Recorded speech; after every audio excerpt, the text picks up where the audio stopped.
por favor, minha querida. Deu certo? Entrou? Pronto. Oi! Beijo. Marido! Oi, meu amor. Que Estamos bom aqui tê-la aqui. juntinhos. Muito bom. Estávamos discutindo hoje no café da manhã como faríamos a live. E aí a gente vamos conversar como a gente conversa no café da manhã. Tá bom?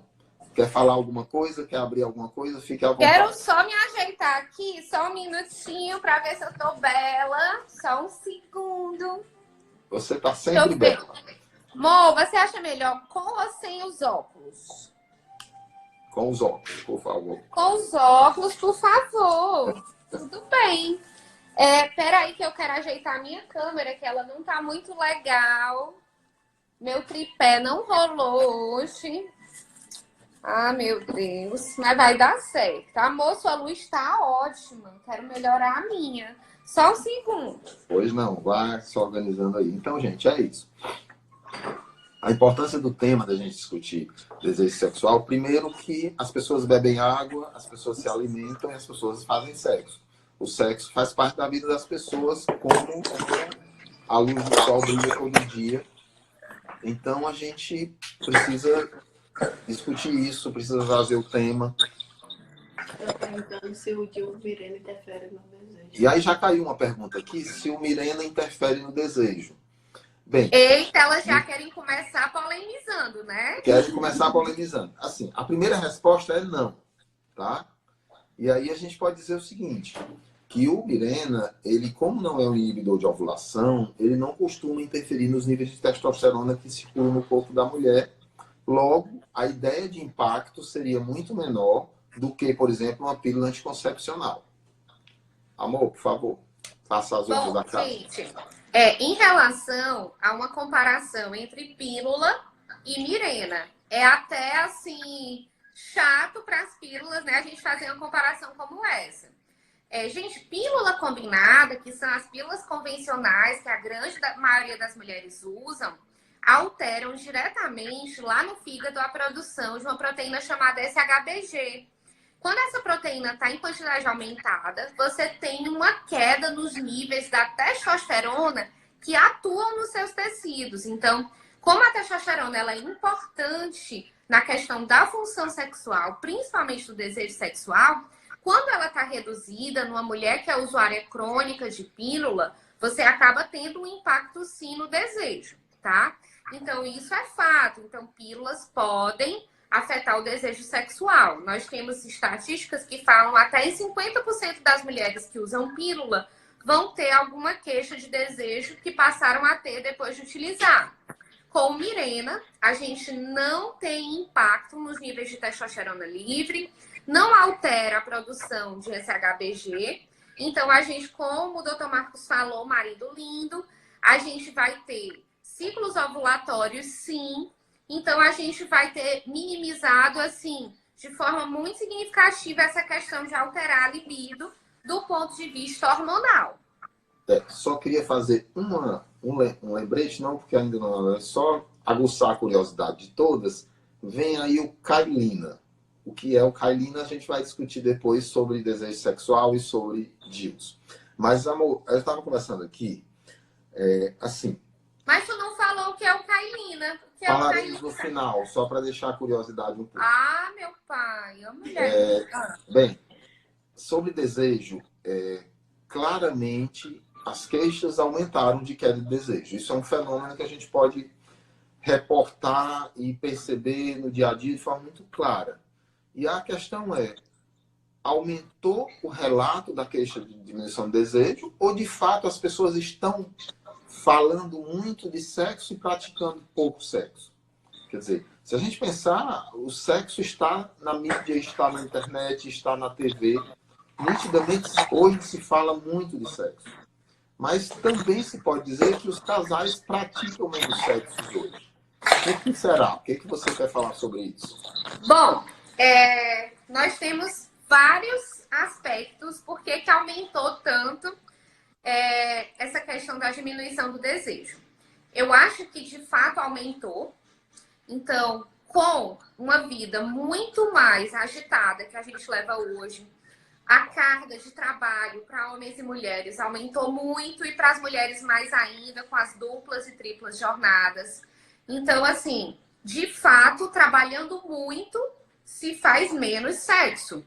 Então, isso é fato inquestionável. E com a vida, hoje a gente quer ter sucesso profissional, quer ser boa mãe, quer ter uma vida, quer se cuidar, então quer fazer tudo ao mesmo tempo, o nível de cobrança consigo mesmo aumenta muito e proporcionalmente, inversamente proporcional, você vai ter uma queda da atividade sexual dos casais, né?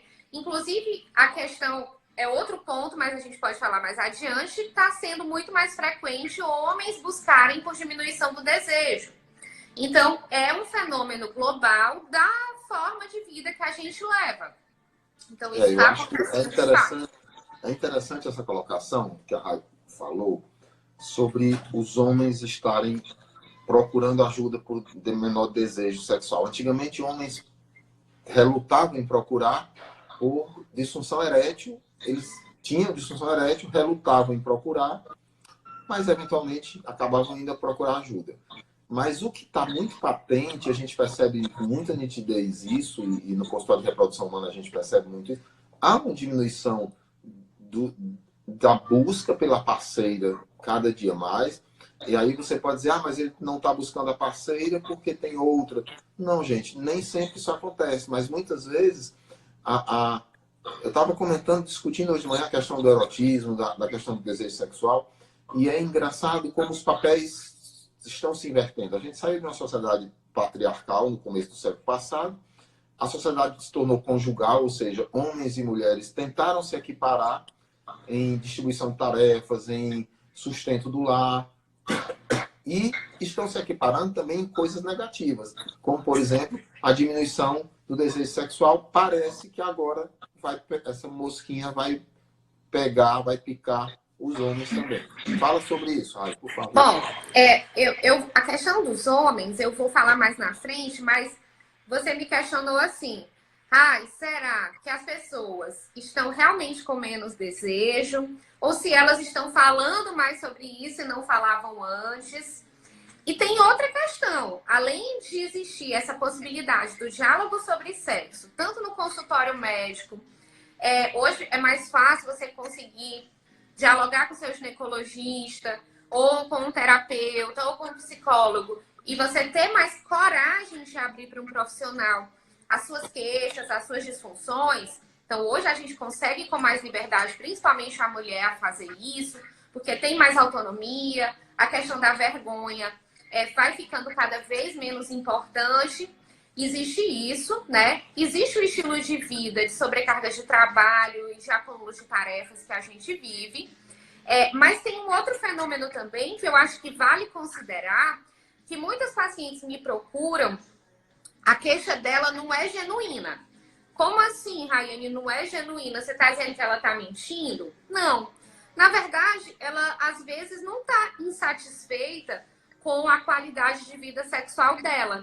Ela está satisfeita, o parceiro está satisfeito, mas muitas vezes há uma tremenda comparação com as amigas, com a vida do outro, né? E aí vem as mentiras, né? Que a amiga conta, que a vizinha conta, a vantagem que se conta, né? A vida perfeita que se coloca no Instagram, que não é a vida real, que os casais são perfeitos. E aí, muitas vezes, ela acha que ela é disfuncional, que a qualidade do sexo tá pouca, porque ela tá comparando com alguém. Eu acho que realmente isso faz sentido. Eu acho que a sociedade que a gente vive, ela é escalonada em valores, e geralmente na sociedade que a gente vive, quando você quantifica qualquer coisa para mais, isso é valor social, né? É a ideia da moeda social, a moeda que você discute num coletivo. Então, você está numa coletividade de mulheres, ou de homens, ou de crianças. Quando você diz assim, qual é a criança que tira a nota melhor? Qual é o homem que faz mais gol no futebol do domingo? E a atividade sexual, gente, também é moeda de valor. Né? Aliás, Sim. historicamente, não é à toa que tem a história de quem tem o falo, quem tem o pênis maior. Isso é secular, desde a Grécia Antiga, porque é exatamente a ideia de que o pênis maior vai promover a maior masculinidade. A ideia é que Aí o agora casal... virou pra mulher. Chegar a amiga que Sim. diz, eu transo 3 vezes por dia com meu marido, mulher, tenho vários orgasmos. E tu? Entendeu? Então, até nisso, né?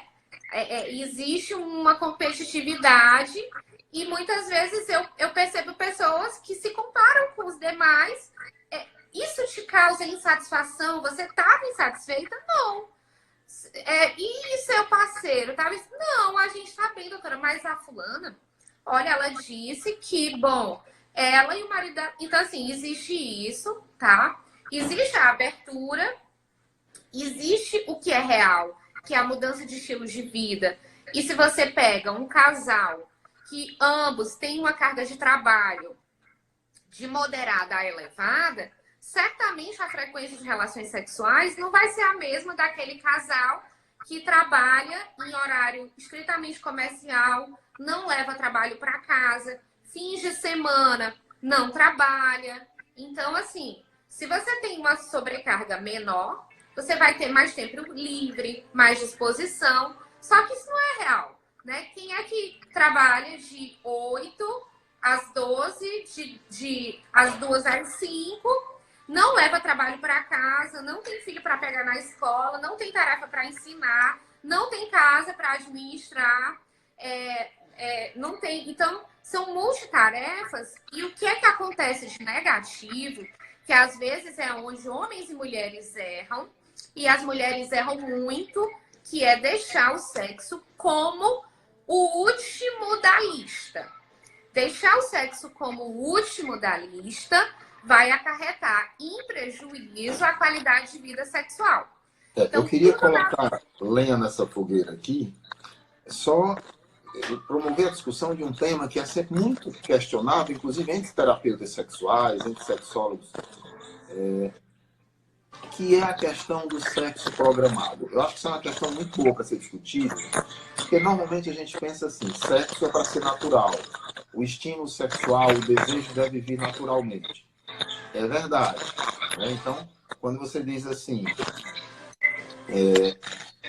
bom, não dá para dizer que toda quarta-feira à noite é dia de transar. Realmente é complicado. No primeiro momento é complicado, gente. Mas se você pensar que esse casal tem hora para tudo, que esse casal é um reloginho, tudo é muito programado, se você não criar na agenda um dia na semana que você vai para o cinema e depois do cinema vai tomar um vinho e depois do vinho vai acabar tendo momento, quer dizer, você deixou espaço para o desejo sexual aflorar, muitas vezes a questão desse mecanicismo de você programar dessa forma acaba funcionando. Talvez o ponto seja, como tudo na vida, o equilíbrio. Você vai ter que ter naturalidade nos processos, você vai criar o ambiente para que a naturalidade ocorra. É o dia que as crianças dormem na casa dos avós, por exemplo. Isso gera e abre espaço. Então, gente, a Rai vai falar um pouquinho sobre isso, mas já metendo a colher na história, é um dilema programar sexo ou não programar sexo. Eu acho que acaba sendo bom se você programar, mas a melhor maneira é você programar criando condições para que ele aconteça. Vai, Rai.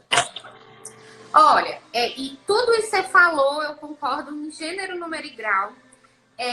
Mas tem um detalhe.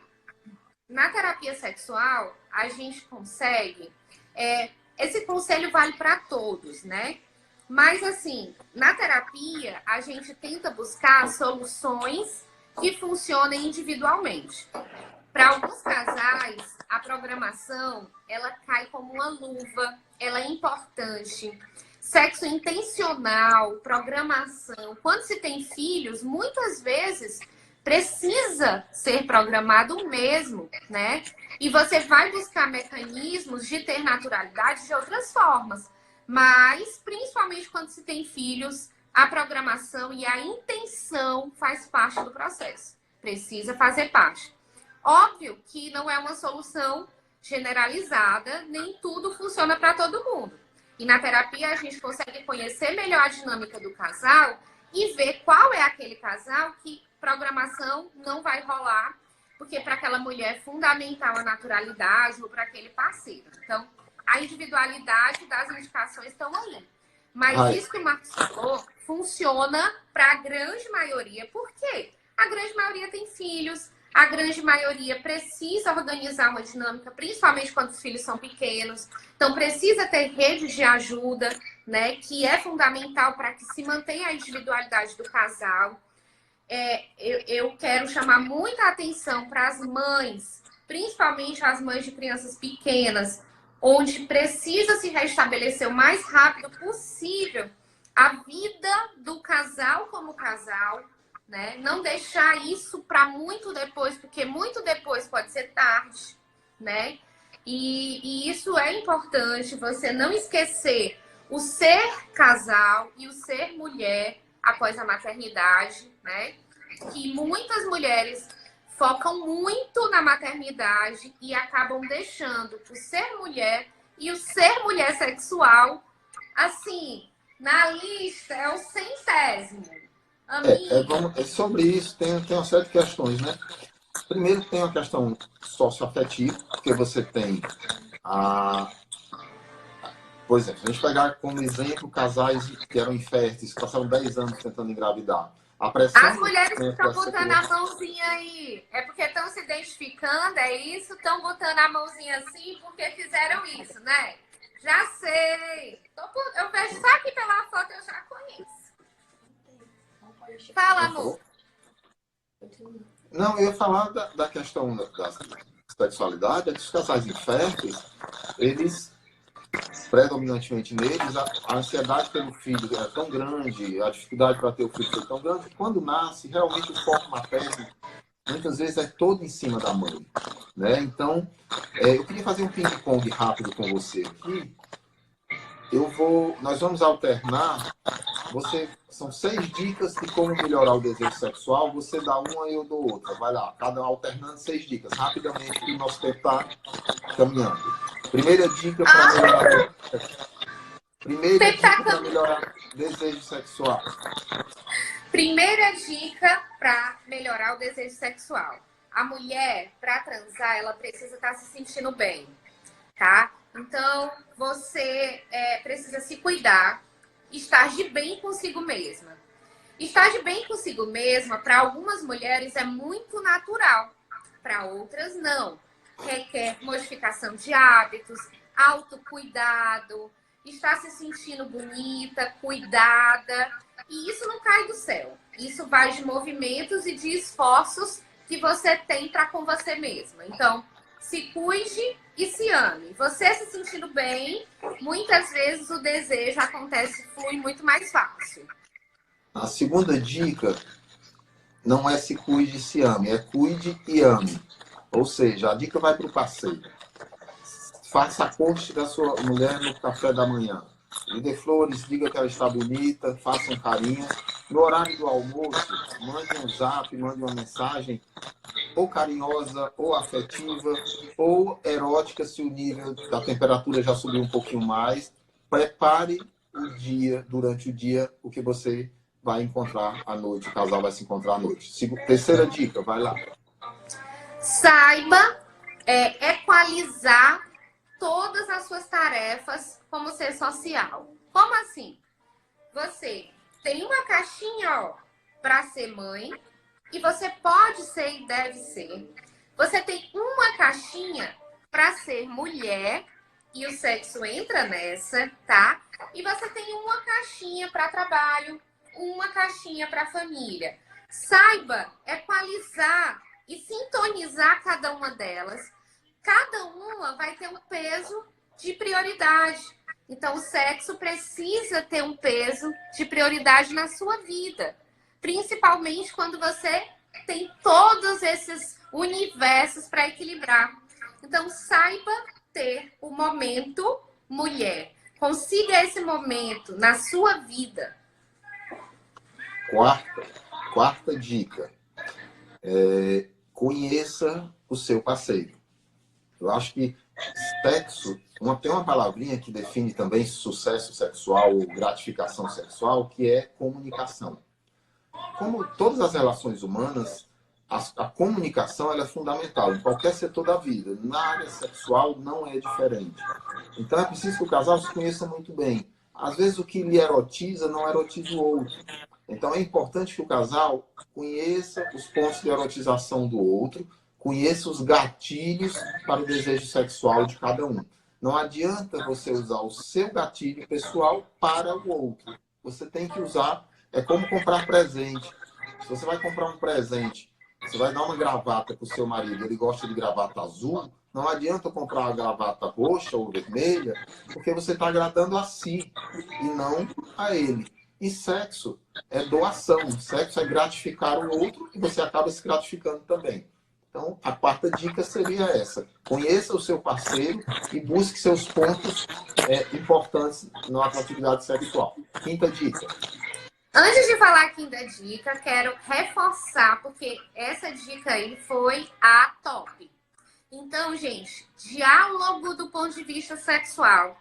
Trocar mais ideias sobre o sexo, dizer aquilo que agrada e aquilo que não agrada é difícil, mas é fundamental. Se você consegue dizer aquilo que gosta e o outro consegue fazer, isso é muito gratificante e dá vontade de repetir. Então, comunicação, verdade, honestidade, vale na vida e vale na cama também.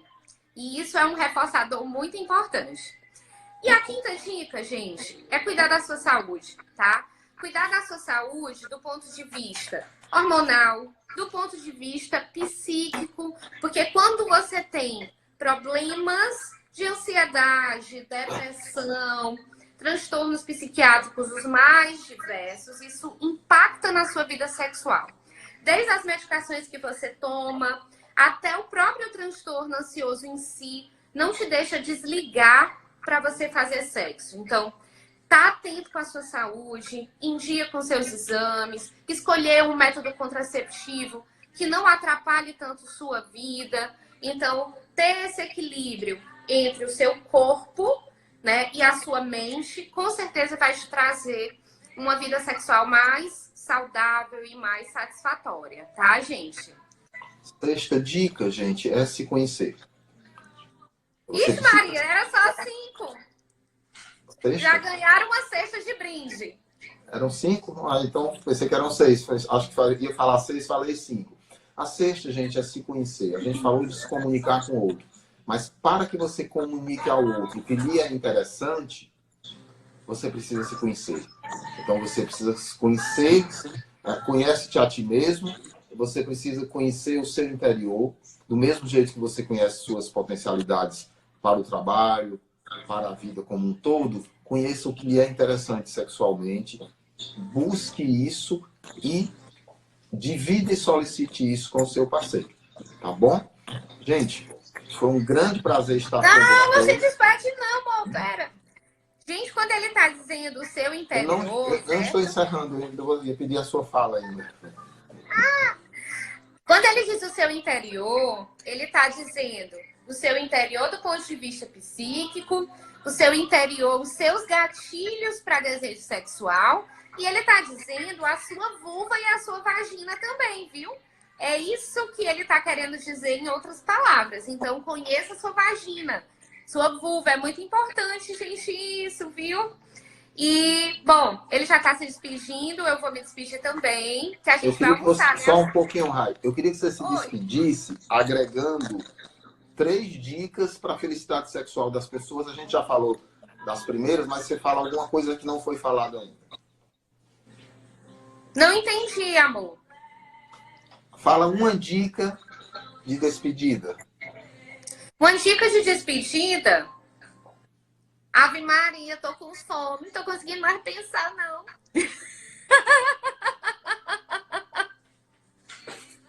Bom. Gente, a dica de despedida, eu acho que ela pode ser motivada por um pouco do que eu vivenciei nesses últimos dias, de ver muitos relacionamentos em que existe amor, né? E existe vontade de estar junto, mas falta perdão, né? as pessoas querem estar juntas, tem várias diferenças, tanto do ponto de vista sexual, como do ponto de vista de escolhas de vida, e elas não conseguem muitas vezes perdoar.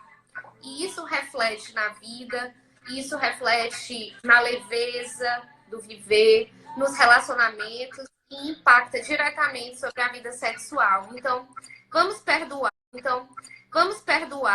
Se a gente quer estar junto e a gente tomou essa decisão, vamos perdoar, né? E seguir em paz, com o coração tranquilo, em equilíbrio. Todo mundo merece perdão. Gente, muito obrigado pela presença de todos. Rai, um beijo. Foi um grande prazer estar dividindo com você mais esse pedaço da vida. E espero que vocês tenham gostado. Espero que tenha, de alguma forma, contribua para a felicidade de vocês. Eu acho que sexo sozinho não traz felicidade, mas a felicidade precisa ter um pouco ou um muito de sexo. Aí cada um vai decidir o quanto quer. Mas precisa promover sexo de qualidade na vida de vocês. Um grande beijo a todas. Até a próxima quinta-feira. Na segunda, a gente lança o tema da semana.